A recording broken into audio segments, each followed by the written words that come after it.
വിശേഷിപ്പിച്ചു.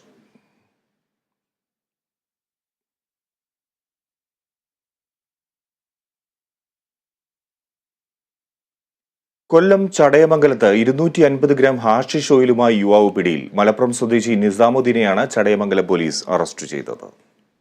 മലപ്പുറത്തു നിന്നും ബസ്സിൽ കൊല്ലം നിലമേലിൽ എത്തിയപ്പോഴാണ് പോലീസ് നിസാമുദ്ദീനെ പിടികൂടിയത്. വിപണിയിൽ 30,000-ഓളം രൂപ വില വരുന്ന 250 ഗ്രാം ഹാഷിഷ് ഓയിൽ ഇയാളിൽ നിന്നും കണ്ടെടുത്തു.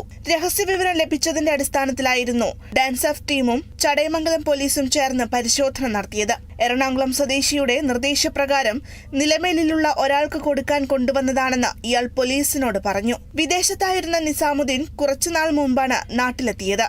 തുടർന്ന് ലഹരി വിൽപ്പനയിൽ ഏർപ്പെടുകയായിരുന്നു. മെഡിക്കൽ പരിശോധനയ്ക്ക് ശേഷം കോടതിയിൽ ഹാജരാക്കിയ പ്രതിയെ റിമാൻഡ് ചെയ്തു. കേരള വിഷൻ ന്യൂസ്, കൊല്ലം.